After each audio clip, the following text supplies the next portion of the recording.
makanan tersebut dari hasil pengolahannya ke pada kegiatan catering ya, dari suatu tempat ke tempat yang lain, menggunakan peralatan-peralatan dan alat transportasi yang sangat memadai dan cukup ya, serta kebersihannya juga harus ditingkatkan. Kemudian salah satunya yang kita lihat di akhirnya itu penyajian. Kita sering lihat beberapa hal yang menurut kita, oh, makanan tersebut layak untuk dikonsumsi, makanan itu layak atau tidaknya, ya, atau kita bisa lihat penilaian akhir dari proses pengolahan makanan. Yang mana pada saat penyajian makanan, kalau tampilan penyajiannya sangat menarik, kemudian tampilan penyajiannya bersih, bagus, wadah tempatnya juga menarik, itu salah satu menggugah selera makan atau memberikan eh, apa nama tuh pandangan mata juga salah satunya ya, sehingga membuat ketertarikan kita untuk mengkonsumsinya ya, itu tahapan penyajian. Jadi kita bisa lihat rincian untuk materinya atau penjelasannya ya. Yang mana yang pertama, pemilihan bahan makanan. Oke, saya tanya kembali kepada Bapak Ibu yang hadir pada hari ini. Ini Bapak Ibunya nggak hidupkan kamera nih, atau lagi sibuk semua?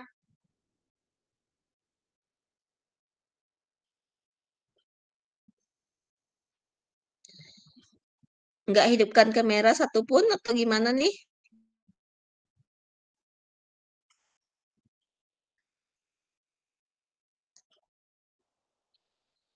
Oke, bisa dihidupkan mungkin kameranya Pak Ibu bagi yang dalam kondisi yang standby di tempat. Kalau memang dalam kondisi keadaan yang tidak bisa hidup kamera, saya tidak memaksa.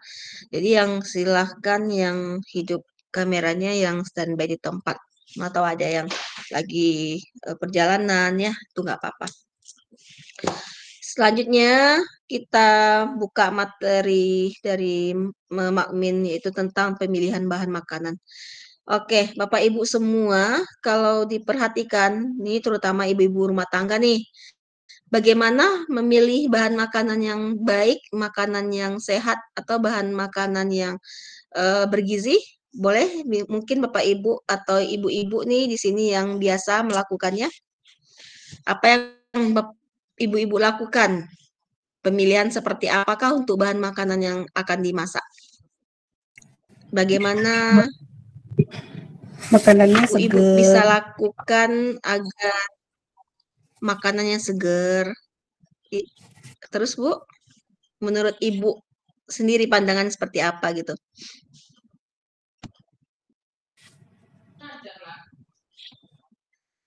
Bu Laila, oke yuk. Makanan segar.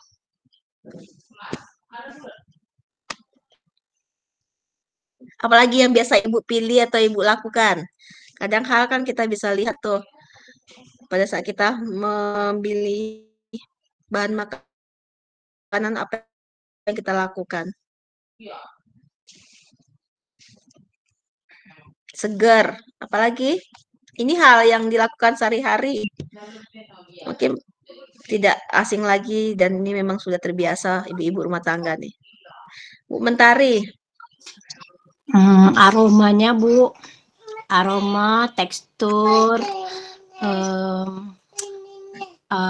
expired date-nya, kemudian kesegarannya pasti. Kalau beli sayur kan lihat yang segar, yang warnanya masih hijau, tidak layu, terus nggak lembek gitu. Iya, benar sekali itu. Bu Mentari mewakili semua ibu-ibu yang ada di sini ya. Jadi memang hal yang paling utama yang kita lihat, oh ini buahnya atau sayurnya segar. Kemudian kita lihat lagi dagingnya juga segar ya. Kemudian daging, misalnya kalau kita beli daging ayam yang langsung dipotong ya. Kemudian kalau kita beli ikan maunya yang hidup-hidup ya. Jadi memang semua yang kita beli, yang kita konsumsi itu yang memiliki nilai gizi yang baik serta memiliki secara ekonomisnya juga bisa dibeli gitu. Jadi memang keinginan kita ibu rumah tangga pasti ingin terbaik untuk keluarga dalam segi penyajian makanan serta pemilihan bahan makanan. Selanjutnya, untuk bahan makanan olahan pabrik kita juga harus perhatikan Bapak Ibu. Kita harus jeli dalam memilih bahan makanan olahan karena pada saat kita lihat expirednya ya, kemudian tempat atau tutup wadah yang digunakan itu juga diperhatikan. Kemudian labelnya, kemudian kaleng, wadah kalengan itu jangan sampai penyot ya kan.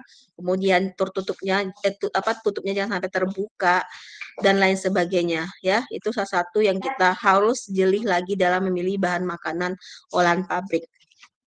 Selanjutnya, pemilihan bahan makanan sudah selesai. Selanjutnya, apa tadi yang kedua? Bapak Ibu, sudah dipilih?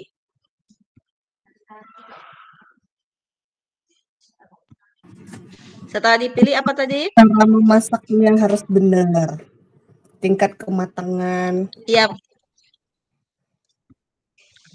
Oke, setelah dipilih bukan diolah dulu, Bu. Oh. 6 prinsip pengolahan makanan itu terdiri dari pemilihan bahan, kemudian penyimpanan bahan makanan, yang mana kita harus bisa bedakan mana bahan yang basah, mana bahan yang kering, ya. Mana bahan yang mudah membusuk, mana yang tahan lama. Dan wadah atau tempatnya juga harus diperhatikan, ya. Kemudian kita juga meletakkan pada posisi tempat yang misalnya satu jauh dari jangkauan ya anak-anak, yang mana mungkin bahan-bahan yang untuk seperti deterjen, kemudian untuk pembersih lantai ya, baygon dan lain-lain itu juga kita tempatkan khusus, jangan satu tempat dengan bahan makanan yang mau dimasak ya, itu salah satu hal.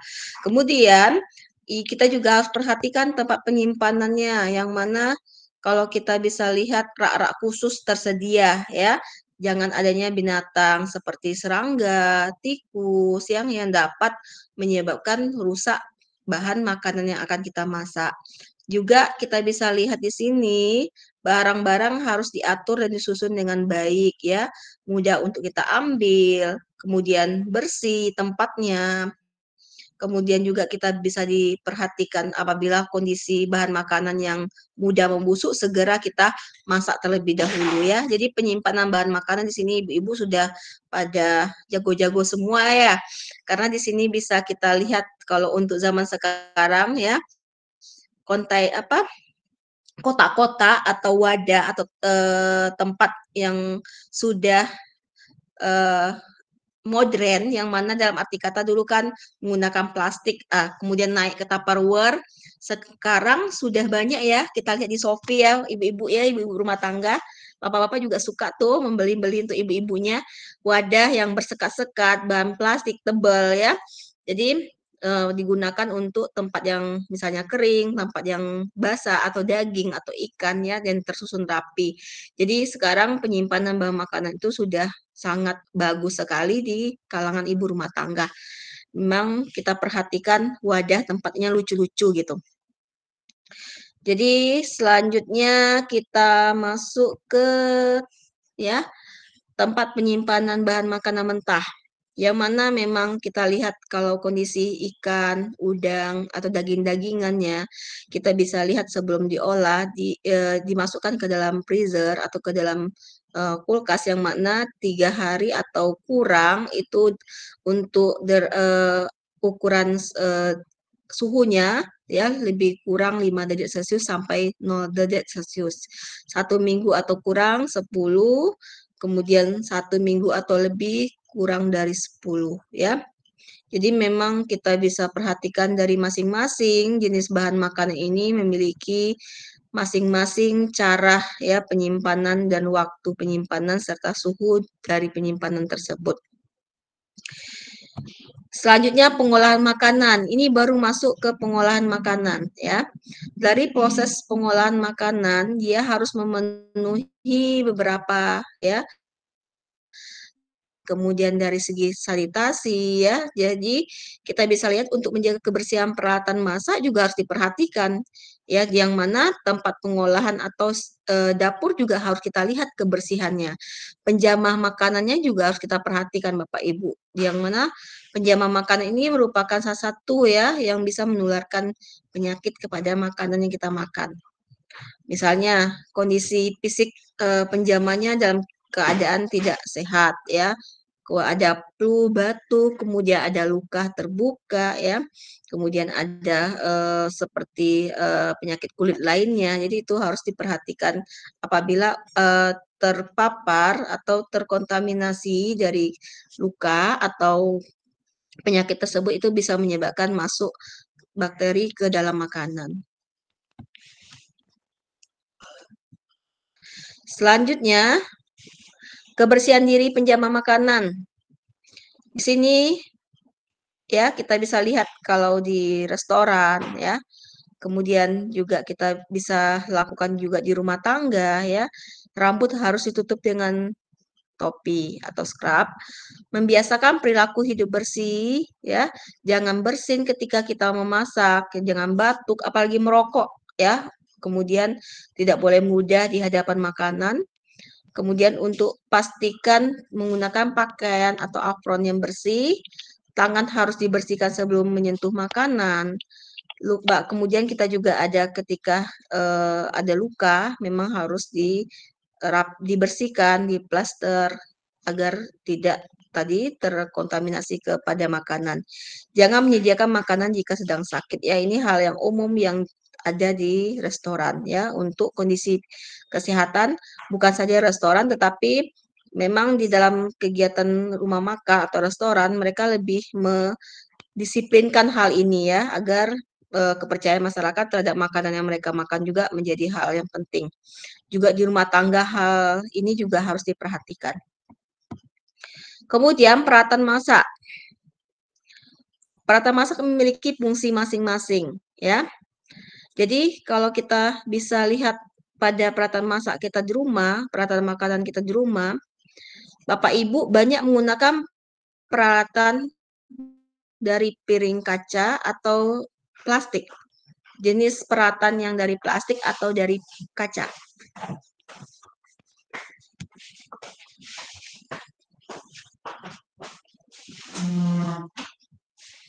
Ayo, mungkin sharing Bapak Ibu, banyak Bapak Ibu menggunakan barang plastik atau barang peralatan rumah tangga yang dari kaca.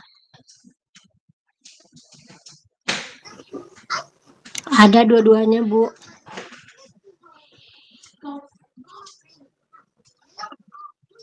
Yang kaca ada, yang plastik ada.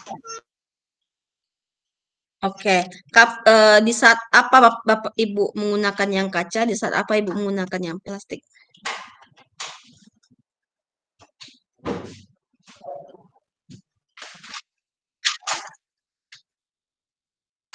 Nggak menentu, tergantung keadaan. Ini bapak-bapak ini main ambil aja, masukkan mie instan ke dalam piring plastik ya. Tergantung kalau sudah ada piring plastik mie rak, itu yang diambil ya Pak ya. Kok bisa dimakan? Ini rata-rata bapak-bapak pada simpel semua ya ibu-ibu ya.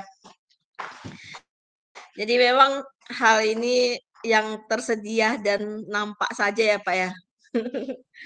Ya, seperti diperhatikan Bapak Ibu mungkin. Benar sekali Pak Pris. Oke, yang kita lihat di sini Bapak Ibu, kalau peralatan yang plastik ya, Bapak Ibu juga sudah tahu pastinya karena memang mengandung melamin ya, mengandung zat plastik yang menyebabkan kandungan zat kimia atau kandungan plastiknya itu ya akan masuk ke dalam makanan, sehingga memang kalau kita disarankan sebaiknya menggunakan piring kaca pada kegiatan atau proses memasak atau ada tempat pada makanan yang panas ya. Takutnya nanti kandungan zat plastiknya akan masuk ke bahan yang ada di kandungan zat plastik dari tempatnya, piringnya itu atau wadah mangkoknya itu akan masuk kepada makanan yang Bapak makan. Kalau terus-menerus itu yang kita lakukan, itu yang akan berbahaya. Karena mikroplastik itu kan dapat menyebabkan beberapa organ tubuh kita terganggu salah satunya ya. Sekarang lagi marak itu kan karena masyarakat sekarang banyak menggunakan wadah atau pedagang banyak menggunakan wadah plastik ya dibandingkan wadah-wadah yang lainnya ya. Coba mungkin Bapak Ibu searching kembali ya mikroplastik itu dan itu juga bisa menjadikan metode untuk penelitian Bapak Ibu ya mungkin pada masuk Kesling nih ya atau ada yang berminat di Kesling ya itu juga bisa kita lihat fenomena yang sekarang banyaknya jajanan yang ada di lingkungan kita kemudian banyak penggunaan plastik ya sekarang. Selanjutnya peralatan masak di sini tidak boleh melepaskan zat beracun kepada makanan seperti kadmium, plubum, kemudian ada beberapa arsenik, kemudian dan jenis-jenis bahan-bahan lainnya ya. Kemudian tidak boleh patah, tidak mudah berkarat atau penyot, tergores atau retak ya. Ini juga salah satu yang harus kita pertimbangkan kalau sudah sayang biasanya ibu-ibu tuh terhadap peratannya yang memasak tersebut sayang nih untuk dibuang ya dipakai tetap dipakai padahal itu juga bisa menyebabkan masuknya bakteri atau bisa apa namanya itu menyebabkan kandungan dari zat yang terdapat pada peralatan tersebut akan masuk ke dalam bahan makanan. Dia akan mengandung zat besi. Kemudian setiap peralatan mempunyai fungsi tersendiri yang berbeda ya, jangan dicampur adukkan. Jadi di sini memang kita bisa lihat peralatan kita untuk memasak ya, kita kondisikan peralatan yang untuk air direbus, untuk yang merebus air menggunakan apa namanya itu panci, jangan kita campurkan untuk membuat sop misalnya dan lain sebagainya. Jadi kita bisa membeda-bedakan itu secara sederhana. Kemudian kita lihat lagi di sini, letak peralatan yang bersih dan siap dipergunakan sudah berada pada tempat masing-masing, rak penyimpanan. Ini nih ibu-ibu rumah tangga sudah pada senior semua ya, jago semua kalau soal memasak. Selanjutnya, penyimpanan makanan masak. Di sini kita bisa lihat suhu ya. Makanan kering bisa disimpan di suhu kamar 25-30 derajat Celcius. Makanan basah harus segar disajikan pada suhu di atas 60 derajat Celcius. Makanan yang basah yang masih lama disajikan disimpan pada suhu di bawah 10 derajat Celcius. Jadi ini menyesuaikan tempat ya. Dan juga tidak boleh ya ada faktor pencemar lainnya juga tidak terjangkau oleh tikus, serangga atau binatang pengganggu lainnya. Selanjutnya, pengangkutan makanan. Oke, menurut Bapak Ibu semua, bagaimana pengangkutan makanan yang baik itu?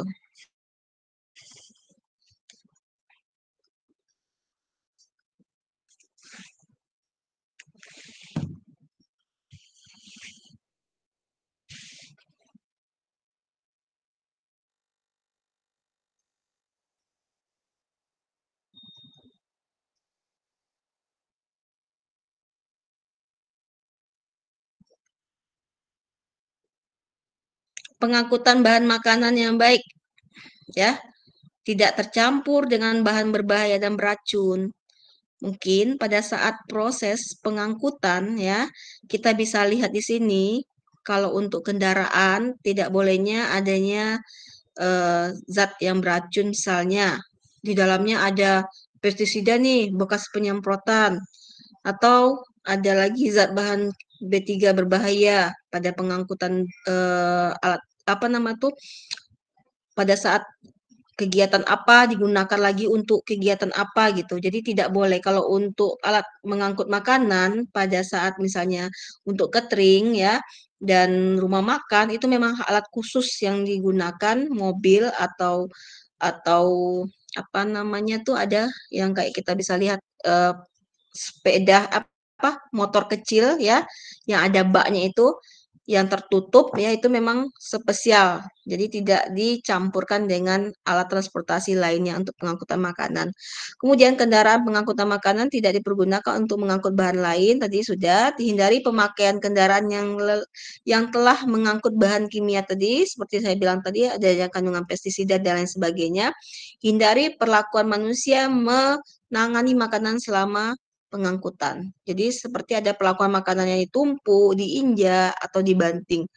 Ya, ini juga harus diperhatikan dalam jasa boga, kemudian dalam catering, kemudian lebih baik digunakan kendaraan yang ada alat pendinginnya, ya agar makanan yang dibawa itu juga awet sampai ke tempatnya.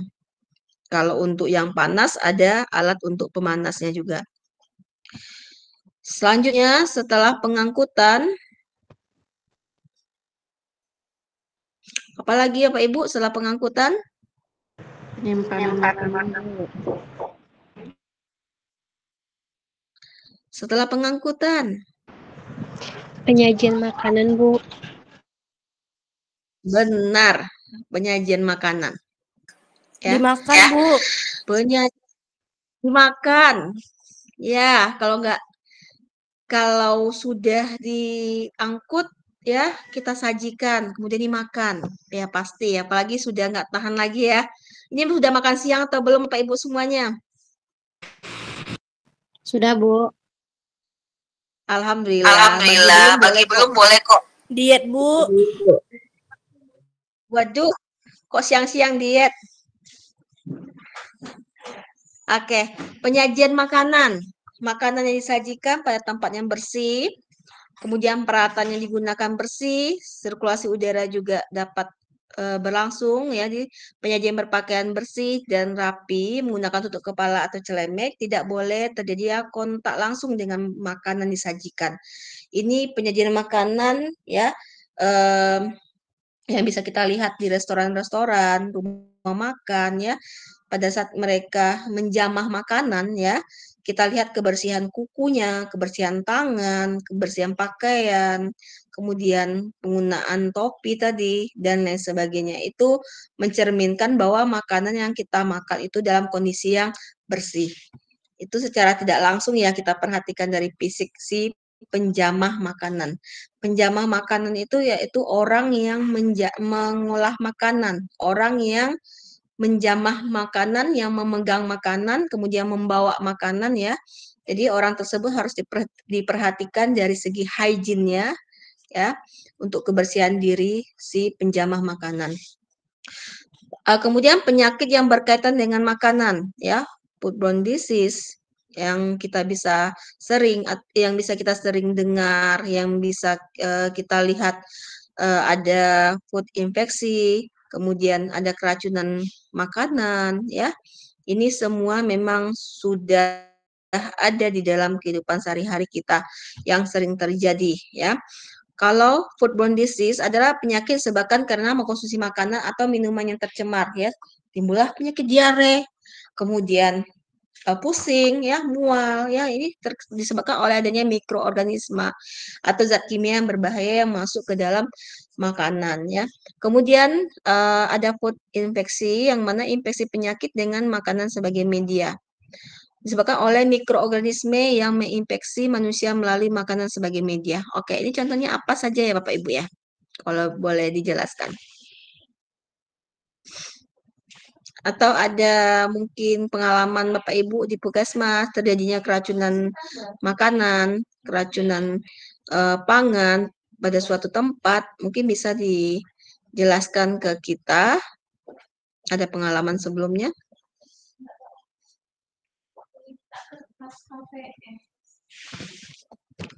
Pengalaman di Puskesmas mungkin?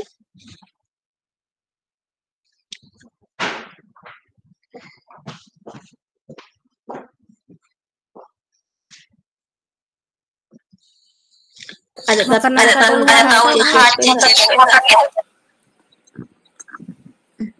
keracunan makanan kadaluarsa, Bu. Oke, pernah terjadi, Bu? Pernah, Bu. Nggak lihat expired date, Bu. Jadi keracunan. Oke, di mana tuh, Dek? Di rumah, Bu. Kok suara saya menggema, Dek? Nggak tahu, Bu. Di Audrey nggak menggema, Bu. Audrey pakai suara pakai apa? Enggak, Bu. Pakai satu HP aja, Bu.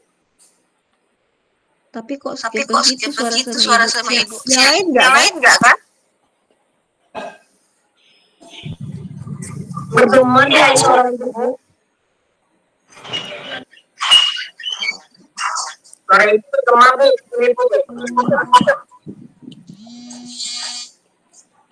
Coba mati punya Audrey. Hah? Gimana, Kak? Hatiin aja nih Audrey. Satu aja hidup, Dek. Ah, nggak bergema lagi, Bu. Cuma satu, Kak. Nah, ada Audrey pakai yang lain. Oh, tapi kok bisa itu ya, Dek? Akses dua suara tuh. Iya. Oke, kita lanjut saja. Gimana? Audrey? Keracunan makanan, Bu. Pernah waktu dulu nggak lihat expired date, jadi keracunan, Bu. Habis lagi makanannya. Oh, Audrey. Hmm. Audrey yang mengalaminya. Iya, Bu.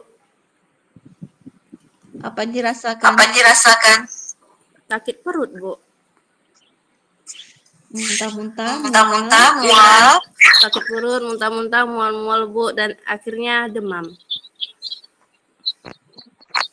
Oke. Ini peran penting ya di Puskesmas ya terhadap HACCP atau di Dinas Kesehatan juga bahwa perlunya manajemen risiko, kemudian mengidentifikasi, mengevaluasi, mengendalikan risiko bahaya terkait keamanan pangan sehingga pihak Dinas Kesehatan bekerjasama dengan Puskesmas mengecek makanan-makanan yang kadaluarsa yang tidak layak lagi dikonsumsi di pasar atau di swalayan ya. Ini memungkinkan untuk orang lain terkena keracunan makanan atau penyakit disebabkan oleh makanan yang tidak bersih atau makanan sudah kadaluarsa ya. Ini salah satu hal yang bisa kita lihat contohnya Audrey ya. Pada saat memakan makanan terjadinya keracunan makanan. Yang kita lihat di yang kita bisa lihat di beberapa media sosial lainnya, di televisi juga banyak masyarakat yang terkena keracunan disebabkan oleh adanya aktivitas misalnya kenduri ya, kemudian adanya kegiatan-kegiatan masyarakat desa lainnya. Itu sangat miris sekali ya kalau kita lihat begitu banyaknya yang terkena dampak dari makanan yang tidak bersih atau bahan makanan yang kadaluarsa atau adanya terkontaminasi oleh bahan makanan bakteri atau bahan makanan yang tidak layak dimakan. Itu salah satunya yang bisa kita lihat di masyarakat ya. Jadi Audrey sudah bisa melihat sekarang kan bagaimana makanan yang tidak layak atau tidak sehat lebih memperhatikan expired makanannya. Iya, Bu, kemarin Karena tuh udah pengalaman. Kemarin karena kelaparan, Bu, jadi nggak merhatiin. Jadi setelah diperhatikan apa yang penyebabnya paling utama. Apa, Bu? Boleh diulang, Bu, agak macet, Bu. Setelah diperhatikan apa faktor penyebabnya? Expirednya atau ada makanan atau minuman lain yang utamanya. Seharusnya yang pertama dilihat tuh expirednya, Bu. Iya. Maksud ibu itu memang kamu terhadap makanan itu atau ada makanan yang lain yang menyebabkan keracunan. Emang karena itu aja, Bu. Memang karena itu aja. Iya, Bu. Ya, itu juga berbahaya sekali ya. Ya, Bu. Untuk memperhatikan expired itu sangat penting. Kadang kita terlalu terburu-buru, kemudian kita juga tidak teliti dalam memilih bahan makanan ya, itu juga dapat merugikan kesehatan kita sendiri. nanti lebih berhati-hati lagi untuk kita semua ya, bukan Audrey saja. Oke, selanjutnya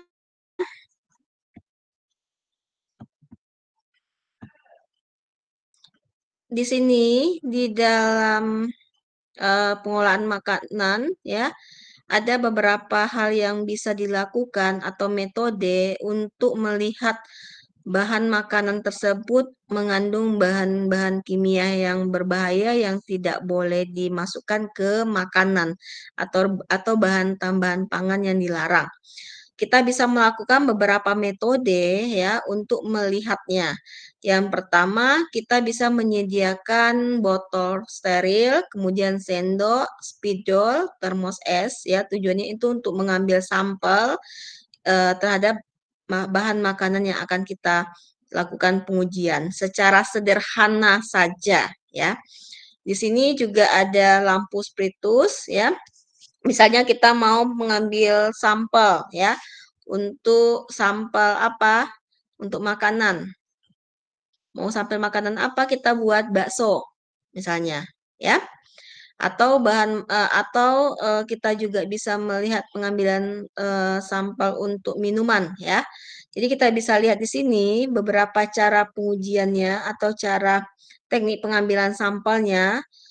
Kita yang lebih awalnya kita lakukan, kita steril semua alat tersebut kita steril ya, kemudian kita gunakan sarung tangan untuk supaya steril dari kontaminasi dari telapak tangan kita ya. Kemudian kita menggunakan alkohol juga untuk tangan kita. Kemudian ambil sampel makanan tersebut, kemudian misalnya 100 sampai 250 gram dengan pisau atau sendok steril tadi yang sudah kita sterilkan, yang kemudian dipanaskan di atas lampu spiritus jika cair sekitar 100 sampai 250 ml. Kemudian masukkan sampel ke dalam botol sampel atau plastik steril tadi, kan ada botolnya, kita masukkan ke sana, tutup ya dengan rapat dan juga harus disterilkan tutupnya. Kemudian kita sampel diberi label ya, kasih nomor, kode atau tanggal, jam pengambilan sampel, kemudian masukkan ke dalam tas atau kotak pembawa atau termos es tadi ya, agar sampel tidak berubah. Kemudian kita lakukan pengiriman sampel dan spesimen di sini untuk makanan. Bisa kita lihat waktu pengambilan sampel dan waktu pengiriman sampel. Pengiriman sampel di sini tidak boleh waktunya lebih dari 24 jam, berarti harus kurang dari 24 jam ya. Dibungkus dengan aluminium agar apa? Agar suhu tidak berubah, tidak panas, dia tidak berubah. Kemudian jika tempatnya jauh dari lab, digunakan termos es tadi ya. Lampirkan formulir pengiriman sampel, kemudian catat harian pengambilan sampel ke dalam buku. Ini salah satu contoh yang bisa kita lihat, yang bisa kita lakukan kalau kita ingin melakukan pemeriksaan sampel makanan dan minuman yang mau kita uji ke laboratorium ya. Jadi dari hasil pengelolaan dan pengolahan makanan dari 6 prinsip bahan makanan tersebut ya, dari semua yang kita lakukan tersebut, apabila ingin melihat kondisi makanannya tidak bagus atau mengandung borak, mengandung formalin atau bahan tambahan lainnya, kita bisa melakukan metode sampling makanan dan minuman. Selanjutnya di sini ada pengujian makanan secara sederhana yang bisa kita lihat dan bisa kita lakukan. Alat dan bahannya ada di sini ya. Alat ada penumbuk untuk menumbuk baksonya, menghaluskan, kemudian ada pipet ukur dan larutan etanolnya. Jadi di sini ada contoh bakso ya. Selanjutnya ada korek api, lampu spiritus, kemudian ada kaki 3 ya, yang digunakan untuk pemanas, untuk membakar dengan memanas atau memasaknya ya, untuk kemudian agar bisa kita lakukan pengukuran tersebut, perubahan warnanya nanti kita lihat di sini. Jadi langkah-langkah yang dilakukan, tumbuk sampel bakso dalam alat tumbukan tadi, kemudian setelah halus dipindahkan ke dalam cawan yang porselen tadi. kita nyalakan lampu spiritus yang kita letakkan lampu tersebut tepat di bawah kaki 3 tadi ya. Setelah itu kita letakkan cawan porselen yang mengandung sampel bakso di atas kaki 3, kita panaskan seperti kita masak tuh kayak tungku gitu. Tunggu sampai bakso menghitam, kemudian angkat, dan kemudian baru diteteskan larutan etanol. Setelah itu bakar bakso yang telah kita larutkan dengan menggunakan tetesan etanol tadi dengan korek api. Kita bakar, kemudian kita lihat hasilnya. Apabila berwarna hijau, maka sampel bakso mengandung borak. Tapi jika api yang dihasilkan berwarna merah seperti pembakaran biasa, maka bakso tidak mengandung boraks. Jadi di sini secara sederhana bisa dilakukan ya, tetapi lebih akurat lagi memang pengujiannya dilakukan di laboratorium. Mau sederhana lagi ya, ini alatnya hanya kunyit, pisau sama sendok ya, yang mana ada tisu, mangkok, dan air, yang mana kita bisa lihat kupas kunyit, potong kecil-kecil, masukkan ke dalam mangkok dan diberi air secukupnya, kemudian dihaluskan kunyit tersebut, masukkan sampel bakso, ya, kemudian beri air secukupnya, kita tumbuk hingga halus, serta setelah semuanya dihaluskan, kita ambil kunyit dengan menggunakan tisu, ambil sampel bakso tersebut yang telah dihaluskan, diletakkan di kertas tisu yang sudah diberi kunyit, dan kita tunggu beberapa menit. Ya, jika ada perubahan warna kemerahan yang lebih mencolok, maka sampel bakso tersebut mengandung borak, atau kita bisa lihat bahan pengawet lainnya. Tetapi jika kertas tisu tetap berwarna kuning, maka sampel bakso tidak mengandung borak atau bahan pengawet lainnya. Jadi ini memang sederhana yang bisa kita lakukan. Jadi bagaimana cara kita menguji air apabila mengandung besi? Bapak Ibu ada tahu nggak secara sederhananya?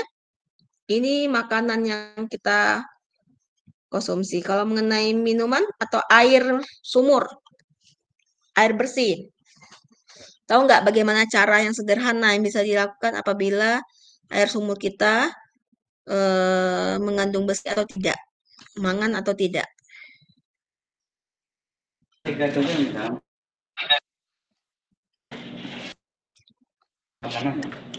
Menimbulkan corak kekuningan gitu, Bu. Menemukan corak kekuningan secara fisik pada wadah atau kamar mandi gitu dari Iya, Bu. dari coraknya. Oke, secara fisiknya memang berbau, berasa, dan berwarna ya, itu bisa secara kasat mata bisa kita lihat untuk apabila tercemar oleh logam berat atau besi ya. Tetapi bisa kita lakukan dengan beberapa langkah yang sederhana, yaitu kita ambil air yang kita dapatkan dari sumber air bersih tadi, kemudian masukkan teh.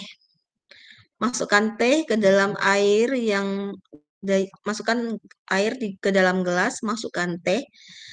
Lihat perubahan warna pada air. Kalau air tersebut berubah warna menjadi warna hitam, ya seperti kopi, maka air tersebut mengandung zat besi yang tinggi. Apabila air yang kita masukkan teh tadi tidak berubah warna menjadi hitam, seperti kopi, tapi hanya seperti teh yang kita masukkan tadi, ya kita celup teh, maka air tersebut tidak mengandung besi. Ya, silakan dicoba di rumah, ibu-ibu semuanya. Itu secara sederhana. Ya, pernah melakukan?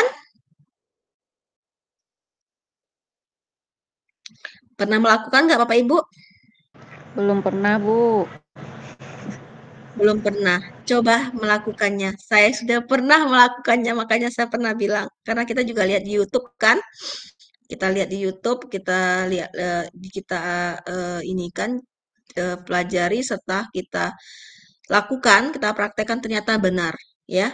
Jadi kalau saya punya sumur dulu, airnya kandungan zat besinya cukup tinggi, karena kalau kita lihat secara fisik saja airnya sudah berwarna, tapi tidak terlalu menyebabkan apa namanya itu airnya sekeliling-sekelilingnya memang agak-agak kuning, cuman nggak lengket pada kuku, enggak ya. Tapi pada keramik dia sedikit menguning, kemudian pada baju dia nggak terlalu, tetapi pada saat kita endapkan airnya berminyak, selanjutnya ada wadah-wadah tertentu yang khusus dia kuning. Setelah saya coba ya, dimasukkan ke dalam teh tadi, air tadi air tadi kita celupkan teh warnanya hitam seperti kopi ya. Kemudian saya ambil air aqua, enggak. Sekarang saya coba lagi dengan air pump ya. Air pump karena kita sudah masuk air pump. Jadi air pump tadi saya coba lagi dengan hal yang sama, warnanya tetap seperti air teh. Ya, jadi memang ternyata tidak hanya di YouTube saja, langkah-langkah itu yang sederhana dilakukan di rumah ternyata benar ya. Jadi cobalah di rumah Bapak Ibu, ambil air, masukkan teh. Lihat kondisinya, apakah warnanya hitam seperti air kopi atau warnanya tetap normal seperti air teh pada umumnya. Dan kalau memang mau lebih memastikan lagi, bawa ke lab Kesdah biar diteliti apakah airnya layak untuk diminum, hanya boleh diminum atau hanya untuk air bersih saja ya. Oke, ada pertanyaan Bapak Ibu sejauh ini? Kalau dalam pengolahan makanan ada kaitannya dengan HCCP Bapak Ibu? Ada yang orang Puskesmas di sini? Dilakukan nggak HCCP ini di rumah makan, untuk pengawasan di restoran?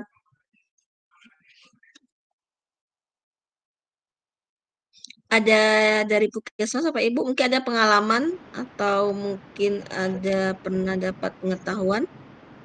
Ada Bu, biasanya orang pemegang kesling Bu yang turun ke tempat-tempat makanan sama air galon gitu Bu. Pengecekan rutin. Iya, benar. Oke, Bu Nur Helmi bagian Puskesmasnya bagian apa? Kebidanan Bu, Di Puskesmas kebidanan. bagian apa? Kebidanan. Oh, kebidanan. Iya. Ya, ya memang tenaga sanitasinya untuk Kesling selalu ke ke lapangan, ke masyarakat, depot air minum, rumah makan, pondok pesantren ya, dan lain sebagainya, tempat-tempat umum dan lain sebagainya. Oke, yang ibu-ibu yang lain nih yang kerja di Puskesmas, mungkin ada pengalaman ke kita sharing atau bagi-bagi ilmu?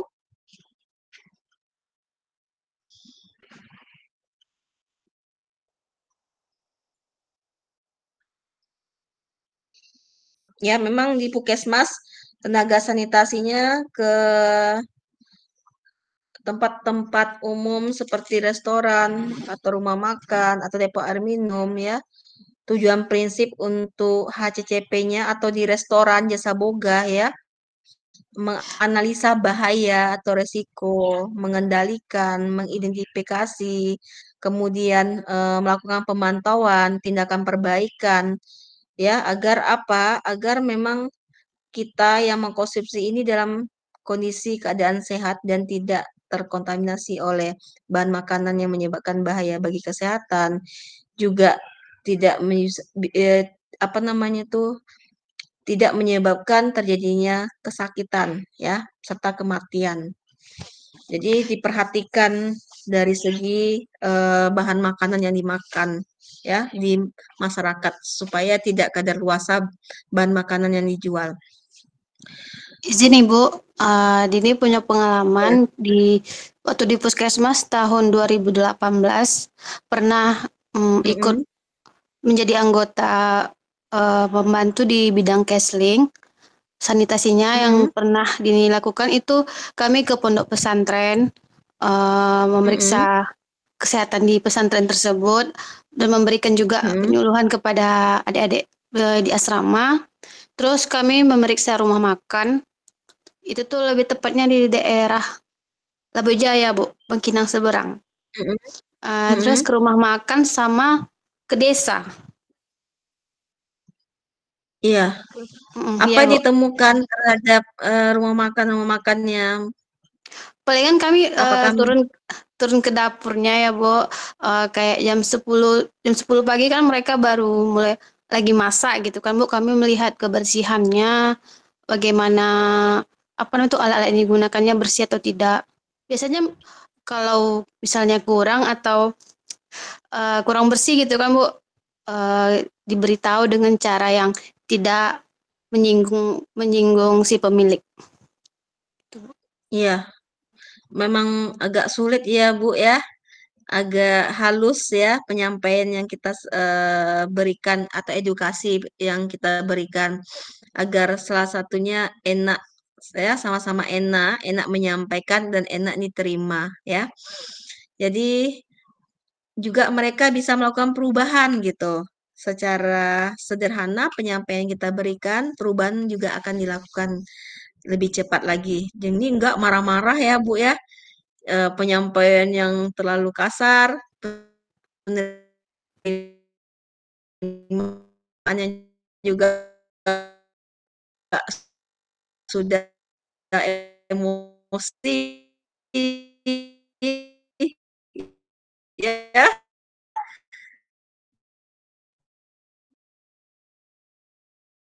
Dan ya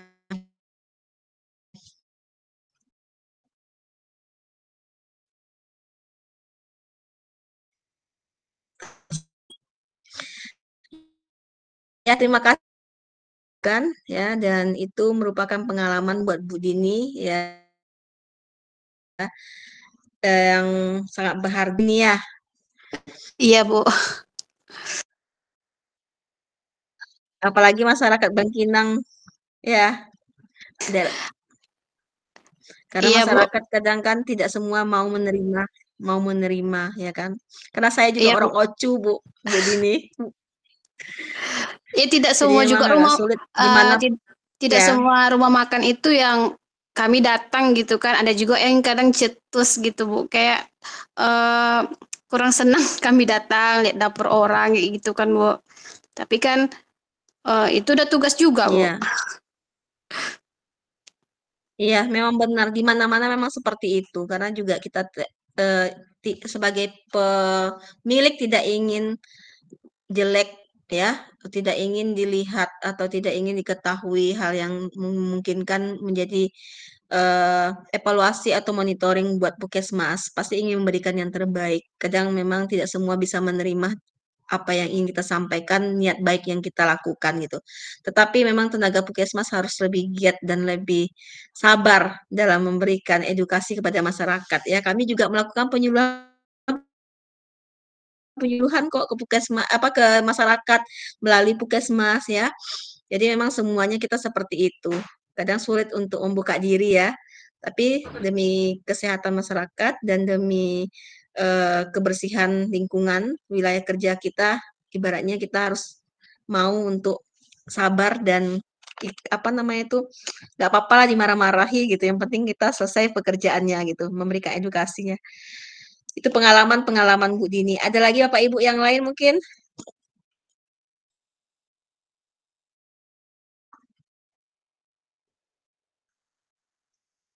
Bapak Ibu yang lain mungkin ada yang pengalaman yang pernah dilakukan?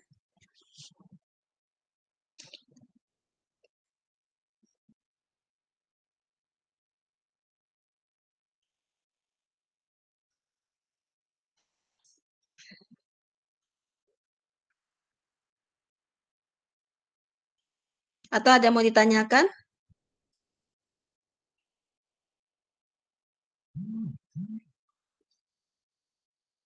Ya, jadi memang kalau di Puskesmas memang harus diterapkan HCCP ya Bu ya, sangat penting dalam memberikan jaminan kesehatan konsumen ya, serta mengurangi risiko terjadinya penyakit akibat kontaminasi mikroorganisme.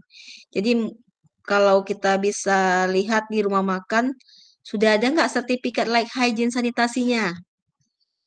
Jadi kita bisa memperhatikan bahwa ini rumah makan sudah melakukan apa pelatihan-pelatihan khusus terhadap pengolahan makanan. Ini rumah makan sudah adanya sertifikat like hygiene sanitasi, sudah dikontrol oleh Dinas Kesehatan maupun Puskesmas. Jadi memberikan penilaian bahwa ini rumah makan sudah layak untuk operasional. Kemudian rumah makan sudah rumah makan yang bersih dan rumah makan yang sehat ya. Jadi mungkin untuk analisa risiko bahaya itu bisa ditanggulangi apabila kita sebagai masyarakat atau sebagai instansi pemerintahan memberikan edukasi kepada masyarakat tentang bagaimana makanan yang sehat ya. Ada lagi pertanyaan Bapak Ibu? Izin Bu Hayana. Iya, silakan Bu Raja. Jadinya ini share sedikit pengalaman Bu ya, kemarin waktu Boleh, pernah Bu. di puskesmas. Jadinya kebetulan saya kemarin di puskesmas kan ada program surveillance, kebetulan kemarin itu saya surveillance-nya. Jadinya kita dapat kasus keracunan makanan dari ini Bu, dari rumah makan. Jadinya setelah itu kan kita ambil sampel, kita kirim melalui Dinas Kesehatan Kabupaten, terus didapatkan hasil memang positif keracunan makanan. Kayaknya masaknya itu berkali-kali Bu, jadinya sudah terjadi reaksi apa sehingga makanan yang dimakan itu sudah beracun. Nah, yang saya pengen konsultasikan sama Ibu atau saya sharingkan sama Ibu, setelah hasilnya positif, memang itu ibaratnya kesalahan yang catering atau yang jualnya. Tindakan apa kita yang bisa, sanksi apa yang bisa diberikan kepada penyedia gitu Bu? Terima kasih Bu. Oke, kalau sanksi biasanya kan teguran di awal ya Bu ya. Kan kita tidak bisa menutup rumah makan karena kita harus melakukan monitoring dan evaluasi. Kita lakukan dulu seperti memberikan kesempatan kepada rumah makan untuk melakukan perbaikan ya. Ketika perbaikan itu tidak diindahkan, mereka juga tidak melakukan perubahan tentang apa yang kita sudah sarankan dan sudah kita berikan surat teguran, itu juga memberikan peluang kepada pihak misalnya pengelola untuk memperbaiki diri, tetapi tidak dilakukan. Kita sebagai pihak puskesmas bisa memberikan surat yang tegas kembali kan, agar apabila tidak mengikuti peraturan yang berlaku terhadap pengelola makanan yang baik, maka ditutup. Itu hasil akhirnya. Tetapi kalau sudah diberikan sanksi yang tegas, tetapi tidak dilaksanakan, kebijakan pihak puskesmas atau dinas kesehatan, ya harus ditutup, ya kan Bu? Nah, tapi ketika rumah makan bersedia untuk melakukan perbaikan, rumah makan bersedia untuk melakukan perubahan, ya. Jadi silakan untuk dilanjutkan kembali ya. Kalau saya seperti itu saran saya, untuk penanganannya lebih intensif lagi gitu. Dalam arti kata kita lebih melakukan pengawasan dan monitoring dan evaluasi kembali berubah atau tidaknya si rumah makan tersebut. Sekarang yang dilakukan pihak rumah sakit puskesmas apa Bu? Jadi waktu kejadian yang kami alami itu ya Bu ya, seperti yang Ibu katakan tadi, kita monitoring, kita evaluasi. Setelah itu jasa cateringnya berlanjut seperti biasa lagi. Cuman sekarang ini kalau seandainya hal seperti itu terjadi Bu ya, kita yang dari calon sarjana kesehatan gitu Bu ya, apa yang bisa kita berikan kepada keluarga korban gitu Bu ya, karena kan waktu kejadian itu keracunan, mual muntah, diare sampai dirawat beberapa hari. Nah dari yang cateringnya kita evaluasi dan monitoring, cuman dari korbannya sebaiknya tindakan apa dan intervensi apa Bu? Ibaratnya apakah yang menurut regulasinya ya Bu ya, apakah ada kompensasi atau gimana gitu Bu? Kalau regulasi kompensasi biasanya dari pihak makan atau catering yang memberikan, karena pertanggungjawaban dari makanan yang mereka makan itu dengan perjanjian atau ada hukum nggak yang berlaku di sana? Saya nggak terlalu membahas sejauh sampai ke sana ya Bu ya. Jadi biasanya pengobatan ya semua ditanggung oleh pihak catering atau rumah makan. Tapi kalau seandainya eh, tidak ada hubungan etikat baik seperti itu dari rumah makan,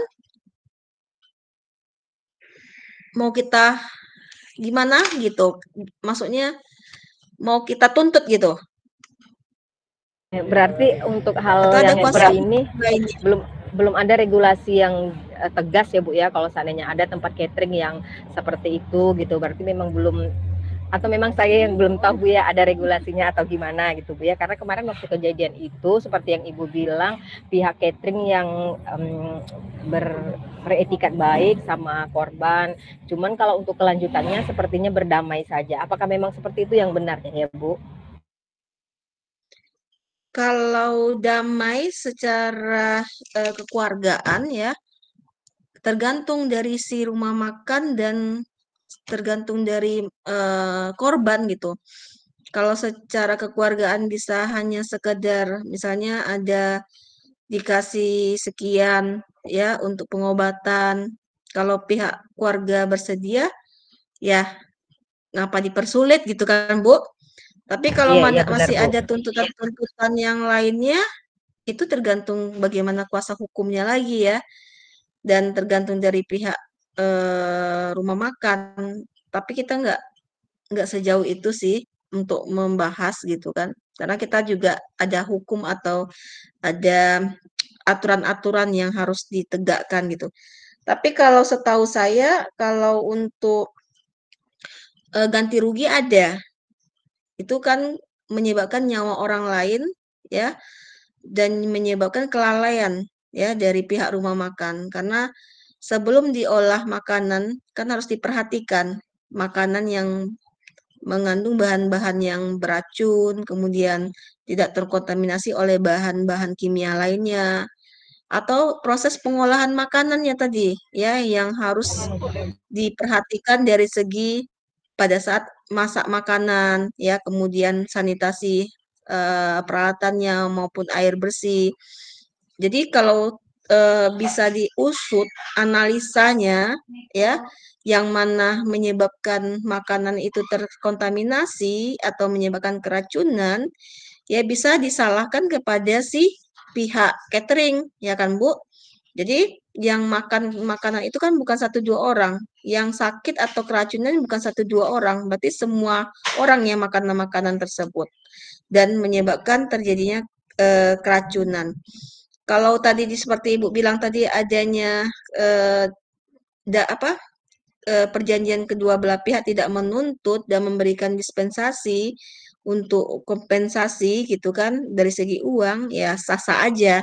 Itu kan semua tergantung bagaimana kesepakatan lagi gitu. Apakah di tempat Ibu ya ininya kejadian? Iya Bu, benar Bu. Di tempat saya Bu. Jadi sekarang gini Bu ya, ini kalau menurut saya Bu ya, jadi sebenarnya tujuan kita kalau di puskesmas kan ada tuh program kayak ada apa namanya MTQ bulan puasa, kita survei juga Bu, yang jajanan pasar kan kita survei, kita ambil sampelnya, kita periksa. Cuman seringnya sih saya tidak menemukan tindak lanjut dari hasil pemeriksaan yang sudah kita temukan. Biasanya tidak dipublikasikan mungkin ya Bu, karena menghambat rezeki yang jualan. Cuman tujuan dari kita melakukan pemeriksaan itu apa kalau tidak ada tindak lanjutnya gitu loh Bu. Iya, benar Bu. Kenyataannya memang di masyarakat yang terjadi ya seperti Ibu sampaikan. Kita ingin memberikan perbaikan, perubahan kepada masyarakat, tetapi hasil tindak lanjutnya tidak sesuai dengan yang kita harapkan. Tujuannya itu untuk menyampaikan informasi yang sudah kita lakukan agar melakukan perbaikan. Tetapi kalau Puskesmas memiliki kebijakan yang kuat, ya, itu bisa saja dalam arti kata dilakukan ya, ya memang harus kuat sanksi dan ininya hukumannya gitu. kalau sudah apa namanya tuh diterapkan ke satu tempat harus diterapkan ke semuanya. Tetapi kalau ditutup kan kasihan juga seperti Ibu bilang ya, menghambat rezeki orang, mematikan rezeki orang ya. Tetapi monitoring dan evaluasi harus dilakukan aja agar supaya setiap waktu 3 bulan sekali kita kontrol ada perubahan-perubahan gitu. Itu saja sih saran saya, Bu. Memang agak sulit sih memang kalau di masyarakat ini. Iya, iya, Bu. Terima kasih, Bu. Ya, sama-sama. Semangat Bu Raja untuk Iya, kerjanya. Bu. Iya, Bu. Terima kasih. Iya, sama-sama. Semoga nggak terjadi lagi ya Bu Raja ya. Iya, Bu. Mudah-mudahan, Bu. Iya, benar sekali. Kalau ada hajatan, acara besar itu yang ditakutkan sama kita ya kan. Oke, Bapak Ibu yang lain mungkin ada yang masukan yang diberikan kita atau ada yang ingin ditanyakan, pengalaman, mau berbagi pengalaman boleh atau sudah selesai sampai di sini?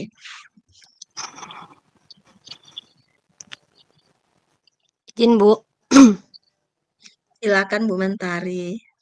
kalau AI dulu ya Bu ada sekitar 2 tahun yang lalu waktu masih di rumah sakit, itu ada kejadian, acara akikah yang mengundang anak pesantren, ustazah, itu keracunan makanannya rendang yang dibuat oleh yang punya acara. Nah itu yang, bertanggung jawab yang punya acara dan itu full kemarin nggak ada satupun yang pakai BPJS Bu. Jadi memang bayar umum mereka sekitar 60 orang keracunan itu anak pesantrennya, ustazahnya, dan itu dirawat. Memang diagnosanya waktu itu diare, sama muntah, rata-rata itu. Cuman kalau AI kemarin mikir, "Oh ini yang tanggung jawab siapa?" Gitu. Memang kebetulan waktu itu Aulia Hospital kerjasama dengan bagian syar'i. Jadi kita ada kamar akhwan dan ikhwan, ada dipisahin kamar, cewek sama cowok.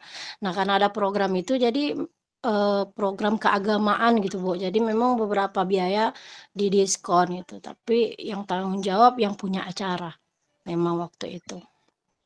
Iya, jadi kasihannya Bu ya yang punya acara seharusnya untung ya. Iya, jadi Jadi tambah yang lagi punya harusnya. acara jadi tambah lagi uang keluar ya memang Iya, resiko yang kita hadapi. ada Jadi mungkin kalau totalnya mungkin hampir 50, cuman karena didiskon-diskon sampai kemarin kalau AI nggak salah itu 30-an, 30 jutaan kena biaya umum pribadi, rata-rata rawatnya sampai 3 hari. musibah namanya ya. Jadi nggak bisa pula kita kita Iya, tidak ingin tapi itu terjadi gitu.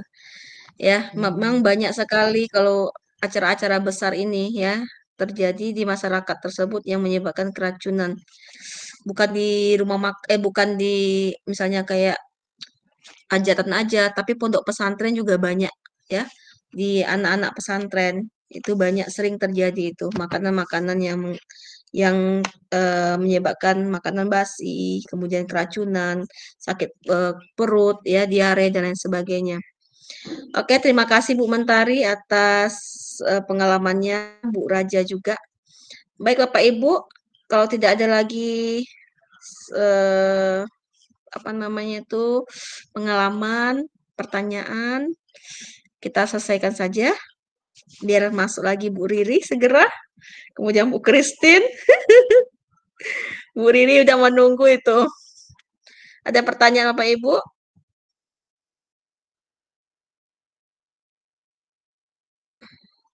Tidak ada pertanyaan? Kita tutup saja. Ya Bu, udah Ini yang pas Bu. hadir. Udah pas. Oke, baik. Yang hadir sebanyak 27 orang. Hadir semua ini. Oke, kalau begitu saya nggak absen ya. Saya absen di luar saja. Pokoknya hadir semua ya. Setiap hari, setiap minggu saya tanya hadir semua. Hadir Bu. Oke, hadir Bu. siap. Ya, biar Bu Riri mengabsensi nanti. Bu Riri saya lihat rajin absen ya Bu Riri ya. Bu Riri rajin absen, satu-satu dipanggil. Saya ngikut Bu Riri aja nanti kabari saya ya. Bu, Saya ya, maaf Bu, untuk ya Andre. mahasiswa atas nama Hafizah Aura izin ya Bu umroh. Kemarin udah minta izin ke ini kok, udah buat surat izin ke kampus Bu. Iya, benar-benar. Untuk apa ujiannya, Audrey? Ujiannya kan di tanggal 2 tuh Bu. Itu kita gimana jadinya Bu? Minggu depan apakah kita offline apa online? Kan sesuai jadwal sebelum UTS Bu.